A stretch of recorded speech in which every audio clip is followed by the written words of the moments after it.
you want to crush your fantasy football draft and build a dominant championship team, you got to do it from top to bottom, every position. That includes quarterback and tight end. You think it's easier? I only need one of each. But look, there's a lot of players out there you don't want on your team. So we're going to help you out and tell you who the only QBs and tight ends are worth drafting. Before we start, standard disclaimer, anytime we talk about ADP, we're using the consensus ADP that's compiled by Fantasy Pros across multiple platforms. And so before you hit us with well, there's no way this guy goes in this round, or you'll never get, this is where these guys are actually being drafted for the most part. So let's go, and let's start with round one, and that's it. There's no quarterback that's typically drafted in round one, and no tight end either, and that's actually the way it should be. All right, now in round two, we're going to see one tight end. You know who it is. It's Brock Bowers, and then at quarterback, Josh Allen and Lamar Jackson are typically drafted this early. The question, of course, is should they be? I don't think so. This to me, like, I'm okay in certain leagues and certain formats going QB or tight end early, but round two, I can't think of a format where I'm okay outside of Superflex, but you're not going to get Lamar Jackson or Josh Allen in round two in Superflex. Where I'd be okay drafting a quarterback or a tight end in round two, we're still talking guys who should be studs in fantasy football at other positions where you normally have to start multiple, two or more running backs. You got to start two or more wide receivers. I'm not ready to take a QB or a tight end in this round. And again, nothing against these guys. I think if you draft Josh Allen, Lamar Jackson, or Brock Bowers, they'll be good for you this year. It's not like I'm going to say they're going to be bust. I just feel like I don't need to take a QB or a tight end this early in my fantasy drafts. Right. Anybody who's watched or drafted with us, any of our mocks, any of our best ball drafts, anything at all this offseason, we're just going to say it again. You already know. If Brock Bowers is your second round pick, he has to be the tight end one, and he has to be substantially better than the other tight ends going after him for him to be worth it, right? There is no alternative there. So if you want to pin your hopes on him being this generational talent, go for it, but you probably are better off just waiting. So if you do wait till round three, you could go for the number 2 tight end, Trey McBride, or at quarterback, you could also go with the next tier, Jaden Daniels and Joe Burrow. So are you doing that, or is this still too early? Well, I'll first start with Trey McBride, and I'll say this about Trey McBride. I have taken Trey McBride sometimes towards the end of the third round. I do feel like when you get towards the end of the third round, the players on the board, I don't necessarily love them. I like them, but I don't love them. So if Trey McBride is there, I will do it. Early third round, no, I think it's still too soon. I think there's still players I like better than McBride there. As far as the quarterbacks go here, as I said, if you're in a shallower league where you only start 2 running backs, 2 wide receivers, 1 tight end, 1 flex, and there's going to be good players on the board in round 7, in round 8, because you're in like a 10, 8-team league or whatever, sure, go ahead, take Jaden Daniels here. He's an elite QB. You should have already gotten 2 studs in the first 2 rounds, and now you get a stud QB. And I'll say what I've been saying all offseason about Joe Burrow, especially here, like where he's going as a QB3 in like the consensus ADP, whereas on Underdog, he's usually the QB5. I just think this is too early for Joe Burrow. And again, nothing against Joe Burrow. He's a great quarterback, but he doesn't give you that rushing. So if he doesn't have insane numbers like he had last year, sure, he'll still be good, but he's going to be disappointing. So McBride, end of the third round, A-okay with that. Jaden Daniels in shallower leagues, I'm okay with that too. Well, as far as tight end, I know kind of on principle, don't want to take a tight end early for the reasons I just outlined, but McBride, I'm okay with if, like you said, it's the end of the third round and it depends who else is available. I will tell you what, though, I actually think it's possible for Trey McBride to have some positive regression this year. And yeah, because he only scored 2 touchdowns, right? It's easy to forget that unless you had Trey McBride last year and you're like, why isn't he scoring? How do you somehow get 111 receptions and only score twice? Here's the crazy thing. He had 9 end zone targets and only cashed in twice. Mark Andrews, also a tight end, had 9 end zone targets and scored 9 touchdowns. I don't know why. I'm not sure what the deal is there. I'm just going to, automatically assume it's Kyler Murray's fault. But I'm just going to say that McBride is totally fine is if he's your late third round pick, and then you just kind of build from there. As far as quarterback, I'm just going to agree with you there as well. I don't think you need to take a quarterback here because there's still some value you can get in the later rounds, as we're going to see. Now, it's almost hard to believe, but in round 4, you could get Jalen Hurts still, or at tight end, you could get George Kittle. What's the deal? Why is Hurts down here below those other quarterbacks? I really don't know. I mean, look, Jalen Hurts wasn't like insane last year, but he was still very good. He's still an elite quarterback. He's going to score double digit rushing touchdowns again. He's going to run the ball a ton. I think no matter the league, honestly, 12-team, deep league, whatever it is, if Jalen Hurts is there in round 4, I'm probably pulling the trigger on Jalen Hurts. And I feel kind of the same way about George Kittle. I prefer him like in the 5th round, but it's obviously you're not going to get George Kittle in the 5th round. But I've talked about it. I think George Kittle can legitimately be the best tight end in fantasy this year. So if I'm on the board in round 4 and Jalen Hurts is gone and I've already got, a stud running back, 2 stud wide receivers or vice versa, sure, I'll take Kittle here as well. Yeah, I mean, this to me is exhibit 1A, 1B of why you don't need a quarterback or tight end in those first 3 rounds if I can land one of these elite options still. And people might say, well, Jalen Hurts, why would he fall this far? We did so many underdog drafts this offseason. We saw Jalen Hurts sometimes fall to round 5. And we're trying to figure out, like, what's going on? Is there an injury missed or something? I've never seen a reigning Super Bowl champ quarterback be so disrespected the following year.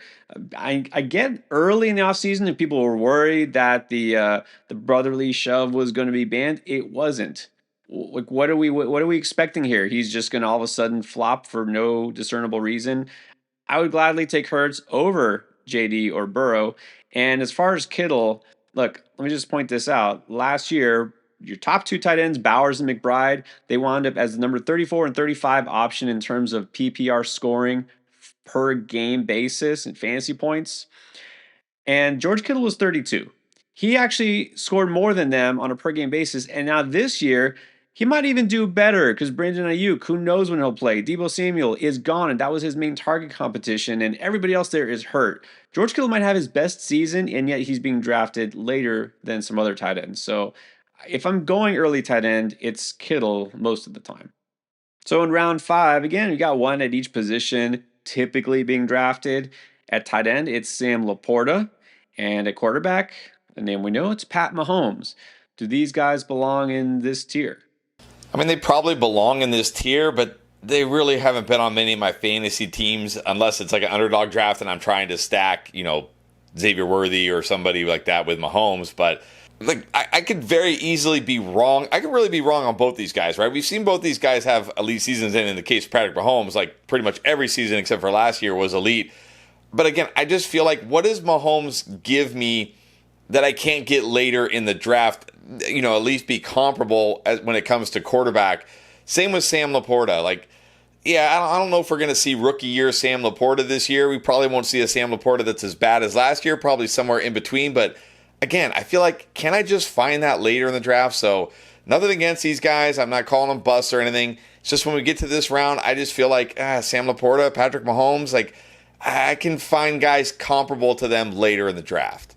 Exactly. That's exactly it because, with Mahomes in real life, sure, put him number 1, 2, whatever. As far as real life quarterbacks, who cares? This is fantasy. In fantasy, I just don't see him getting back to being an elite fantasy option because things are different now. They don't have Tyreek Hill, right? They don't have prime age Travis Kelce, right? They aren't fooling teams anymore. And the main thing is the volume because they actually have a good defense. You got to remember years ago when he was putting up 5,000 yard seasons and 40 plus touchdowns, they had to throw it because they could not stop anybody on defense, right? It's kind of like what the Cincinnati Bengals are now. That's what the Chiefs used to be. But those days are over.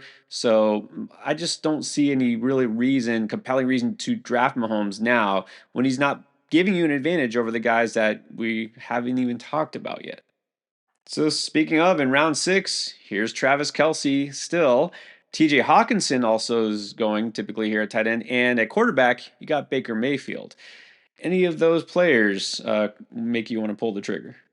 I will say sometimes I have pulled the trigger on TJ Hawkinson again when I'm on the clock in the 6th round and I'm looking at the players on the board and I'm just like, these guys are okay. Sure, I'll pull the trigger on TJ Hawkinson. I mean, I think TJ Hawkinson can be just as good as Sam Laporta. I don't think he's going to be as good as like Kittle, Bowers, and McBride, but I think he can be just as good as Sam Laporta this year with J.J. McCarthy. I don't think that's going to be any downgrade. I think whoever Kevin O'Connell has at quarterback, it's going to be just fine. Baker Mayfield, again, I understand I could be wrong here. Look, this guy's been great the last 2 years with Tampa Bay. I mean, last year he outscored Jaden Daniels and Jalen Hurts in points per game. So I totally understand people wanting to draft Baker Mayfield here. Again, maybe it's just my, feeling that I can find comparable guys later. Maybe I can, maybe I can't, but I feel like I can, so I don't often pull the trigger here on Baker Mayfield. And I've already talked about Travis Kelce. I mean, have we ever seen a 36-year-old tight end who had 3 straight declining seasons suddenly bounce back with one of his best seasons of all time? I don't think Travis Kelce is going to do it this year. I've not touched Travis Kelce once this year, and I'm not going to. Yeah, I'm not sure across the board, as far as consensus rankings go and, all the analysts out there. I'm not sure if we're the lowest on Travis Kelce, but if not, we're probably pretty close. I don't see myself drafting him anywhere in a real draft. Baker Mayfield, the same thing, fine. There's nothing wrong with him, but again, why take a guy like Mayfield here, who I don't think has the ceiling to get much better than he's been the last year or two? And again, he's been really good, but why not just wait and get something close to it? And then as far as Hawkinson, you know what? I'm probably going to draft a little too much Hawkinson, but this is kind of where it depends. I'm taking him a lot in this range. We're talking about round 6 if he's there, preferably a round later if possible. Also, because this is where if I've already built up a pretty good receiver core, 3 or 4 receivers I like, and maybe there's not anybody I do like here in this range, why not just get a possible elite tight end? I say elite. I don't think he's going to be the number 1 scoring tight end, maybe not top 3. I think he could be top 5. I really think this could be TJ Hawkinson's best season ever, but I'm also realistic. So this is where I feel like I'm okay taking a Hawk if he's the best option out there. All right, what about round 7? We got Mark Andrews at tight end or Bo Nix at quarterback. Is this kind of the same argument we just made for Mayfield and Hawkinson?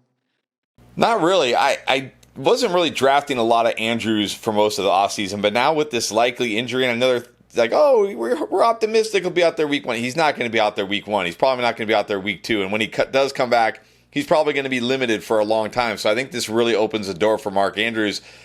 I know he was living off touchdowns last year, but why can't he live off touchdowns again in this offense? So I think Mark Andrews here, again, if I don't, I feel like I don't need Laporta and I don't really need Hawkinson, even though I sometimes do draft him just because it's like, well, I can just get Andrews around later. And I'll say about Bo Nix, Bo Nix is so polarizing for me. On the one hand, I feel like this probably is good value for Bo Nix. If you want to take Bo Nix here, totally understandable.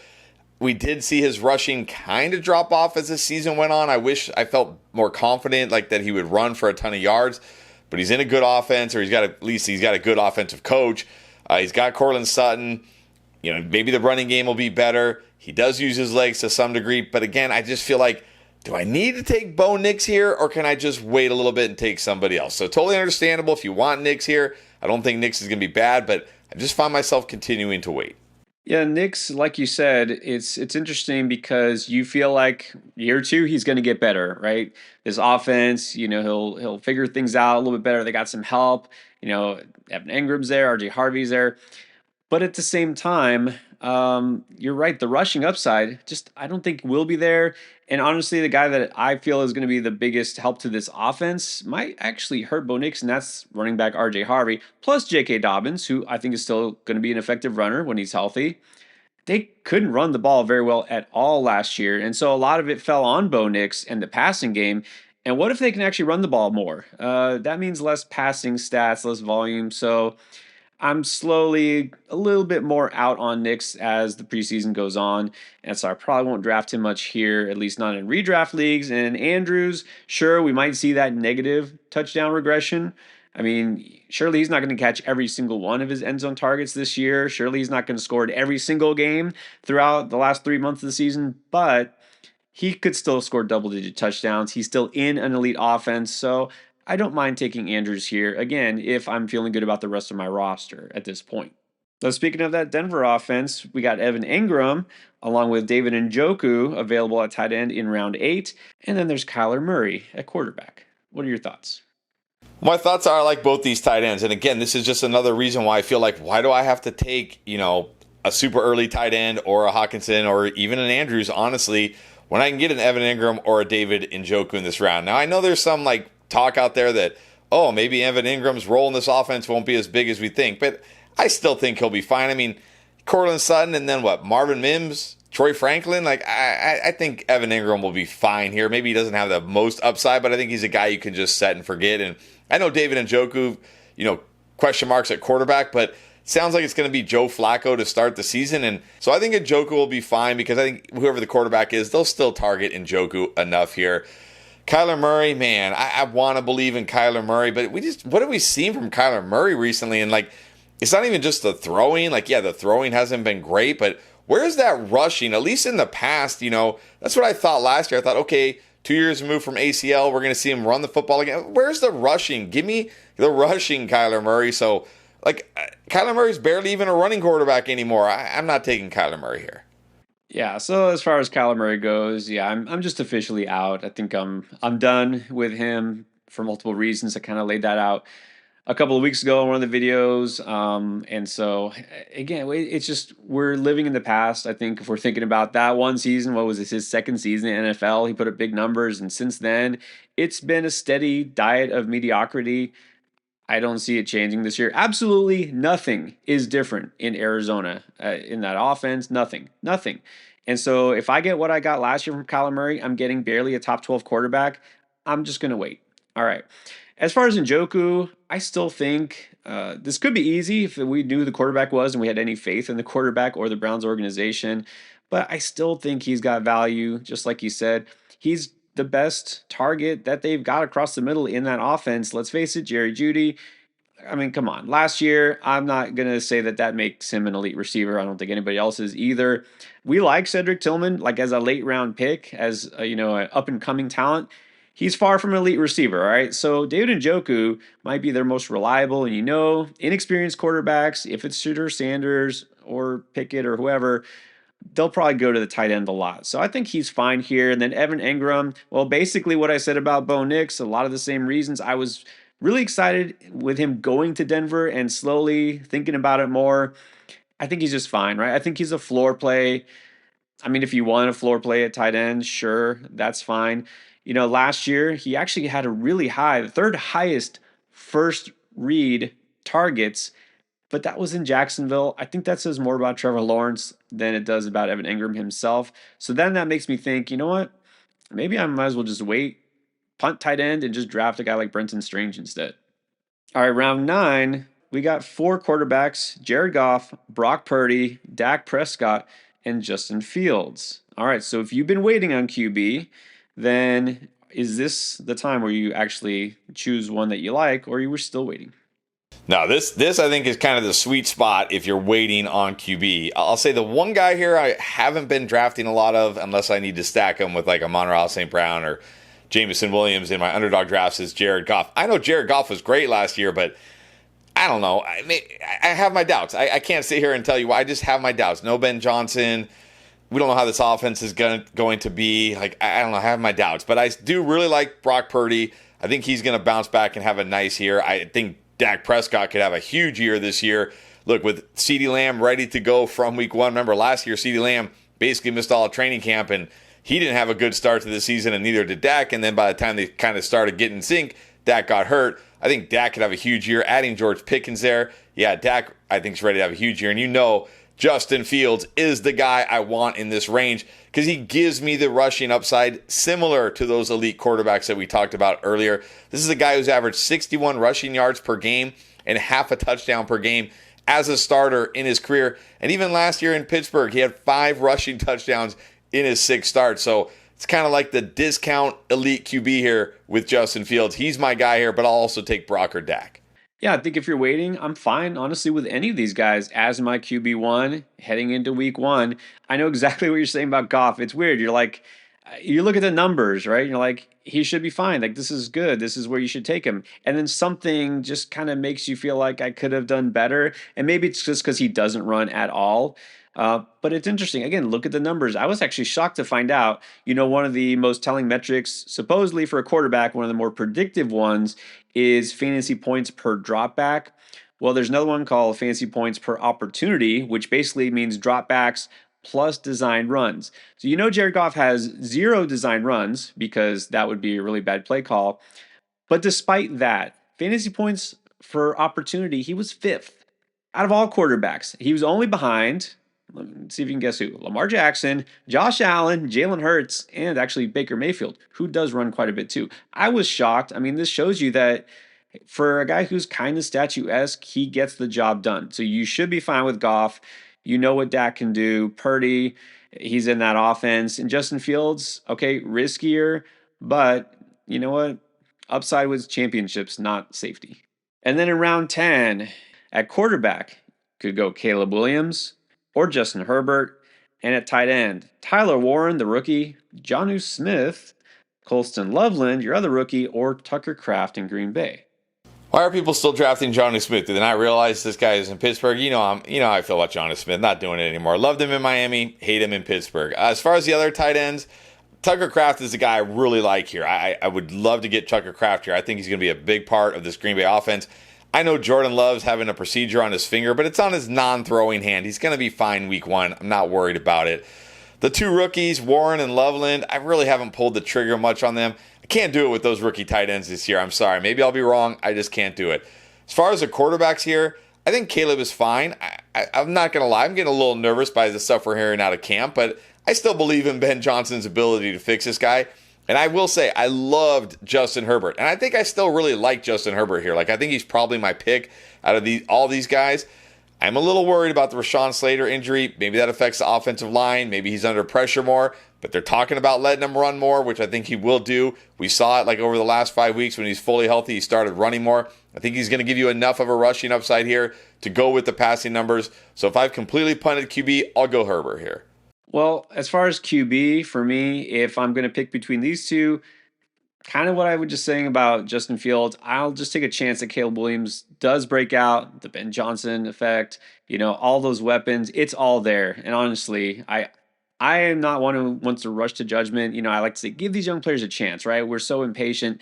If Caleb Williams doesn't seriously take a big step forward, if not full out breakout this year, forget it. Like, I'm done and he's probably done. There really is no excuse.